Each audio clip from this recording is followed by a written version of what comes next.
Hello, everyone. Welcome to Inside Monster Jam, powered by Lucas Oil. We are the official Monster Jam podcast. I'm Scott Jordan, and this week we have some great guests on. They are the hottest team in Monster Jam with 6 trucks competing along 3 series. And for that, we go to the Great Clips hotline to welcome in from Minneapolis, Mike Christensen, and to welcome in from Utah, Paul Jensen. This is Team Throttle Monster. Gentlemen, welcome to Inside Monster Jam. Thanks for joining me. Hey, man, thanks for having us. We're proud and privileged to be here.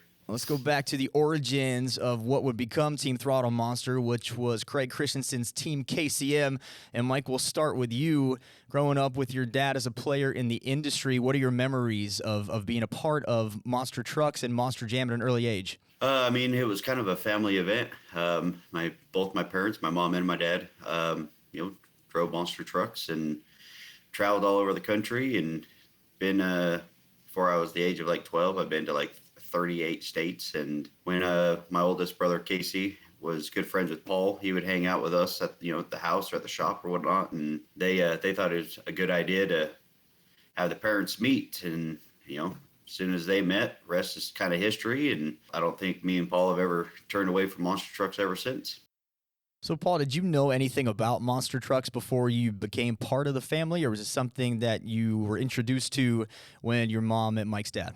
I don't think I'd ever been to a Monster Truck show before I, met Casey and Craig. And probably one of my first memories is, Jim Cretin. He was living with Craig at the time, and he was actually Casey and I's babysitter there for a while. So Jim Cretin was your babysitter? Too well. All right.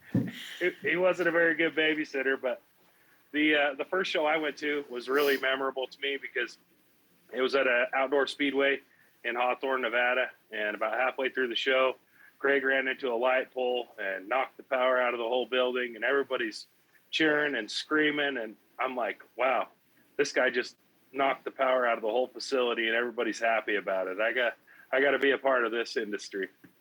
Was there ever any pressure on either one of you to be a part of it and start driving, or was it something that just came naturally for you? I don't know if there was ever pressure. I think it was more like he knew we were going to do it, because we didn't have your normal childhood summer times. We never, hung out with friends or, have a TV schedule of all the, junk TV to watch throughout the day. It was, you were up at 8 o'clock in the morning and you were heading to the shop. And if it was a Thursday, you were already packed and heading to the show. So I don't think it was ever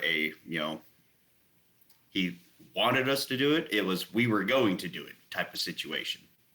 So Craig starts the team, but there were also pit stops for him along the way with other teams, with Max D, and you mentioned Jimmy Cretin. So let's talk a little bit about that. You end up, Mike, driving for Jimmy as well, and then Paul, you said he was your babysitter. I can't imagine, being babysat by Jimmy Cretin, but what was the experience like working for Jim? Jim was actually everybody's babysitter. We used to call him Jim Bomber Ramadan. That was his nickname when he was watching us back at the house. Working for Jim, the guy's a very smart guy. He's really intelligent. He knows exactly what he wants and what he's doing. The cool thing about Jim is he's very hard to get along with. And I think that's why I did so well with him, is because we're both so hard-headed. We both want things a certain way. And I was never worried about getting yelled at by Jim. I mean, getting yelled at by your 15-year-old babysitter is no big deal to me at that point. So there was a lot of good times. There was a lot of bad. That's the nature of every business and every job, and nothing too awful bad. It's just long hours and a lot of stupid work. And it's just, he did teach me a lot. There's a lot of things that guy knows that I didn't even think about when it comes to Monster Trucks, but I'm glad I got to do it, because it's started to push me into the direction of, me running my own team and doing my own things. There's a little bit of Craig, a little bit of Jim that I've blended together to kind of create what Throttle Monsters is. Well, Jim is very passionate, and I think a lot of people that don't know him very well, confuse his passion for, temper or hard-headedness. But Jim is a legend in the sport, two-time World Finals champion. So I think to learn from him ultimately would help you evolve into your own team, and we will get to that next. Up next on Inside Monster Jam, we talk about the formation of Team Throttle Monster into what it is now, which is a superpower. All that and more right after this on Inside Monster Jam, powered by Lucas Oil.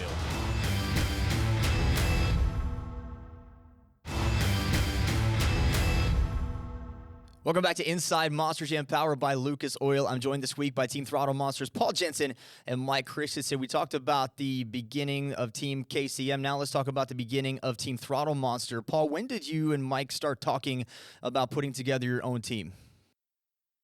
So I think it was probably about 5 years ago. I had one truck at the time, and Mike, I think he just came back from working for Jim Cretin. He came back to Utah. He didn't want to be a mailman anymore, so we started talking, and he said, that he would like to have his own identity and his own truck, and so we built a second truck, and like you said, the rest is history. So what does the process entail as far as building your own trucks? Did you have aspirations to build a lot? Was it just you start with one and then move forward? How did the team come together? Was there any sponsorship involved at all? I never planned on owning a monster truck in the first place, but it just kind of ended up that way. I helped finish the first truck that I had. Craig started building it, and I finished it. And then as time went on, I ended up buying his portion out of that truck. And so once you have one, why not have two? And then we went to 3 and 4, and now we're to 6. We've had a lot of sponsors along the way that have helped us. Redline Oil is one of them. Brodix and Callie's and Safety Clean, and every little bit helps. We've signed on with Renegade Fuels this year, same fuel supplier as Monster Jam, and they've been great. It's a lot of people don't realize with independents, if we don't have a fuel sponsor, somebody lining out the logistics of that, we're driving around a semi every weekend trying to find methanol to power our trucks. And Mike, you're still on the roads. You mentioned, Paul said you didn't want to be a metal guy anymore, but you're still active on the circuit, driving and crewing as well with your own team. So what is that like for you, not only running this team with Paul, but also still actively competing? There's days that I don't go to bed until 1, 2, 3 o'clock in the morning. During the week, just trying to get, my other teams lined out and make sure they got all the stuff that they need and make sure logistics of parts and whatever Dalton decides to rip out of the dinosaur this week that I can turn around and get back to him, or, Too Tall doing the same stuff. It's a lot. It's, thankfully I have my wife come out a lot on the road. I kind of have her handle some things while I got my brain turning of what's the next thing that I can, create and put on a pallet and send to them. I do shovel a lot onto Paul while I'm out here, so he can handle a lot of the stuff back at the shop where, if we got spare parts that have to get on a pallet and get shipped out, he's the guy that's there that's going to have to do it, because I can't from Minneapolis or Orlando or Detroit or wherever I'm at on the road. So it takes a lot, but it was never the plan to go to 6. It was always a 2-truck thing that me and Paul were wanting to do together. And then I think each year it's like, well, man, this was kind of easy. Let's do this. Man, this was kind of easy. Let's do this. All right, well, here we are 6 trucks later. I look like I'm 55 and I'm only 35, but we're still here alive and doing it. Paul, you stepped away from driving full-time this season. Are you running the day-to-day ops back in your shop in Utah? Yeah, I thought it would be a lot less work to come back here to the shop. And, I had a bunch of things going on with my construction company, so I kind of had to take a little bit of time off. But the trucks have kept me very busy. Seems like every weekend there's something new, whether it's a motor or, somebody cleans the rear end out of their truck or whatever it might be. And I'm trying to FedEx parts and, coordinate with Mike and get all that put together. So how often are you able to get the trucks back into your shop? Oh, Too Tall's team. That's it, yeah. Every couple of weeks. Yeah. Up next, we're going to talk about the re-emergence of one of the most popular trucks in Monster Jam history, Jurassic Attack. That's next on Inside Monster Jam.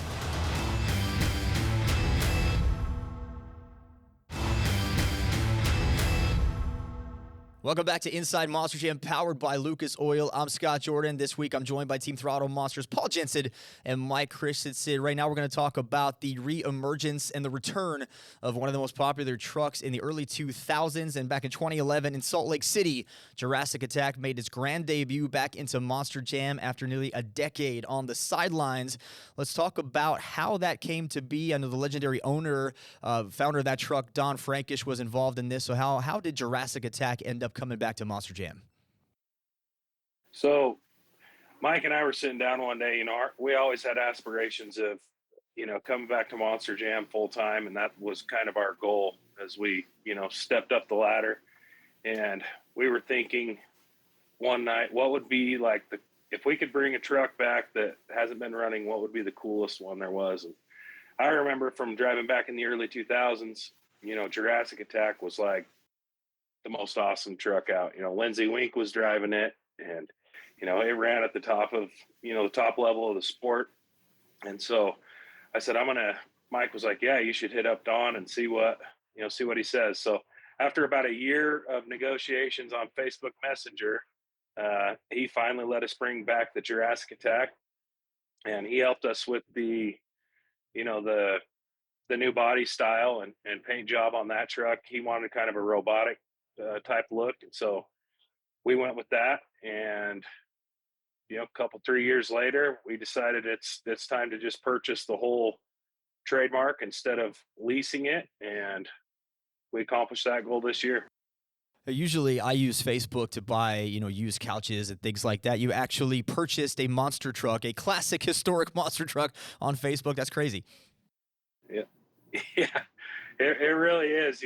Don, he was not wanting to let that truck go to anybody that was, running it as a B truck, as we call it, or, he wanted it to be running in Monster Jam. And I think that, leasing that truck in the first place kind of gave us that extra foot in the door to get back into Monster Jam. So it's been a good thing for our team. Fans got a taste of it in Steel Titans 2. Jurassic Attack was a part of the content that was brought out when that game came released, so that started getting the fans really excited. Then when you guys bring the truck back, the internet nearly broke in the monster truck community. Mike, did you expect to have as big an impact amongst the fans as it did? I never expected it to be as big as it was. I think a lot of people were excited for the truck to be in the video game, and then it just blew up even bigger the moment that it came to fruition there in Salt Lake City. And it, like Paul said, it was such a cool thing to create such an iconic name back in the early 99s, and it's a truck we always enjoyed hanging out with, driving with, going to shows with, and it couldn't have found a better home than us taking over it. Well, let's talk about the trucks that you do have competing right now. You have Vendetta, which Mike, you drive, and the Blue Velociraptor on Stadium Championship Series Red, which is driven by Travis Mowry. You have Dalton Widener driving Jurassic Attack with Hunter Souza and Earthshaker on Arena Championship Series East, and David Olford with Velociraptor and Bailey Shea with Monster Mutt on Arena Championship Series West. Let's talk about Bailey Shea, because she made her comeback in Monster Jam, and you guys were responsible for that after a few years on the independent circuit. What went into Bailey coming back to drive for you? Honestly, I did Kansas City in June. We ran with Bailey on a other tour, and we always got along, always hung out, got very friendly. Just she was just a good friend of ours, and she obviously lives in Kansas City. I was there in this summertime doing a stadium show there, and she came over, hung out for the day. We had her boy Huck come hang out with us on practice, and she kind of made a comment about if she drove for a different team, how it would work out. And my wife kind of picked up on it. And so me and my wife started talking about it. And then it's like, well, that's actually not a bad idea. Like, let's bring a woman onto our team and just have that, that dynamic of different type of, drivers that we can offer. And talked to Paul about it. And I think it was within a month, we then decided to bring her on and have her represent Rockwell Red for the rest of the year, just to kind of, give her that little bit of Monster Jam arena taste back into her, so she could come out first quarter and come out swinging. So you don't have Kamikaze running right now. You don't have Rockwell Red running currently on a series. So you have multiple IPs to go along with your chassis. What happened with the partnership with Rockwell Red? How did that come about to give you guys a great IP in the Rockwell Red truck? I met Rich several years ago, Rich Eggett, the owner of Rockwell Watches, and over the years we've kind of got together and tried figuring out different things we could do together. And we always had kind of three main things that were our goal. Is it good? Is it fun? And can we eventually make a couple dollars, doing something fun? So we've been, we teamed up. We've done a couple of local shows together here in Utah, and they supply the guys with all their backpacks and gear and sunglasses and watches and all that sort of thing. And it's just really cool having Rockwell on board. And we came up with the Rockwell Red truck. That was Rich's idea. Rockwell Red. The red stands for Remember Everyone Deployed and Dedicated.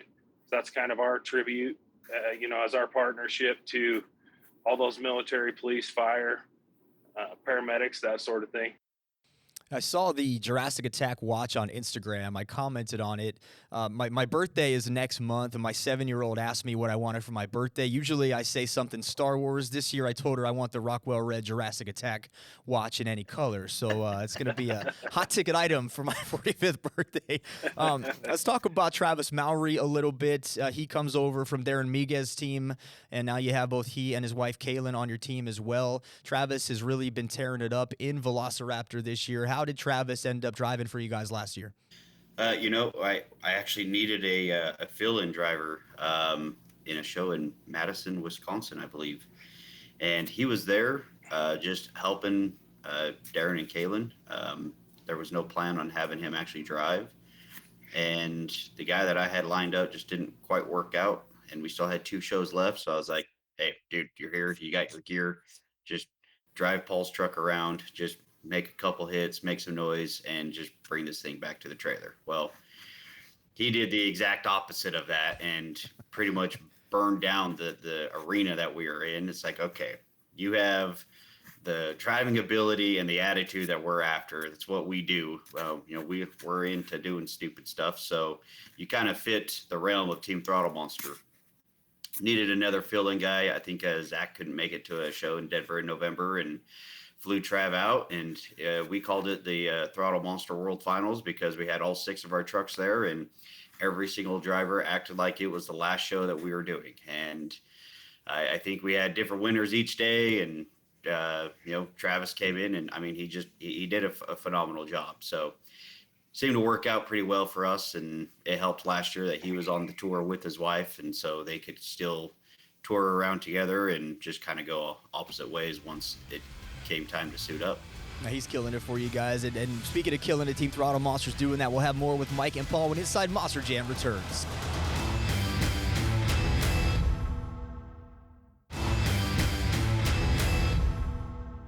Welcome back to Inside Monster Jam, powered by Lucas Oil. I'm joined on the Great Clips Hotline by Team Throttle Monsters Paul Jensen and Mike Christensen. We talked about you guys having 6 trucks, but I know there's some more aspirations. And Mike, I believe you have some breaking news. Is that right? Yeah, for some weird reason, we decided that we were going to make our lives even more miserable, and we decided to tackle on 2 more trucks. So Team Throttle Monster is going to expand to 8 trucks. We did purchase the Hurricane Force truck from Tim Mente. Wow. It's going to basically be identical to my truck and Dalton's truck, which is an Eddie Mica chassis. And I think we ordered 2 more Eddie Mica chassis from Eddie. Zach Jensen's going to get or build himself a brand new truck, and we are going to replace the chassis that Hunter Souza is currently driving. So by this time next year, 2024, we should have 8 top of the line trucks just ready to compete on tour and try to dominate. Well, hopefully your wives don't hate you too much going into next year with that. That's a big undertaking. I know you guys could do it. You also mentioned that Travis, the reason you like Travis so much is because he likes to do stupid stuff. You guys like to do stupid stuff. Well, listen, I like to do stupid stuff, and when I retire from the booth, I'm going to come knocking at your door in Utah for maybe a spot on your team. So that's awesome, man. Congratulations on that announcement. Looking forward to seeing more trucks. Speaking of your trucks, Mike, you had a huge freestyle win in Houston, your first career stadium freestyle win. Talk about that moment, what it meant to you. I'm strapped in the truck. I'm getting ready to watch Trav go, and everybody in front of him, broke early, rolled over, and I'm sitting there thinking to myself, I was like, man, this guy has like perfect opportunity. No one's flipped yet. He's going fourth. Like it'd be great. And he goes out there. He has a strong run. He flips, over rotates, rolls over, and he got a good score. It was a 9-2 something, and then Camden Murphy was next, and I have no idea what that guy was going to pull out of his hat, because it's always wild and crazy. And, it's phenomenal to watch Camden come into the sport, and he kills it every week. And so at that point, when I saw him, crash early, I was like, well, crap, now I got the golden opportunity. All right, well, let's see what this does. And kind of wanted to fulfill my time, make sure I had enough time in regular time until bonus, and took a little bit of risks. And then once my wife came over the headset and she's like, hey, it's 20 seconds, or 30 seconds. So I drove right to the backflip ramp, and that was probably the cleanest, most perfectest backflip I've ever done in my life. When I landed and I realized I was on all fours and it moved backwards in reverse, I was like, oh man, game on. I'm going to find the biggest thing and just send it to the moon. And I can hear my wife yelling at me. I can't repeat what she said to me, but she told me to find the biggest hill and go and jump it. And so that's exactly what I did. And you did it, man. You pulled it off. You got a great win. Congratulations. And congratulations to you both on what you're building there with Team Throttle Monster. For more information, go to teamthrottlemonster.com. That is all the time we have. Paul, Mike, thanks so much for joining me on Inside Monster Jam. And as for you folks, I will see you right here next time from the Monster Jam studios with more Inside Monster Jam powered by Lucas Oil.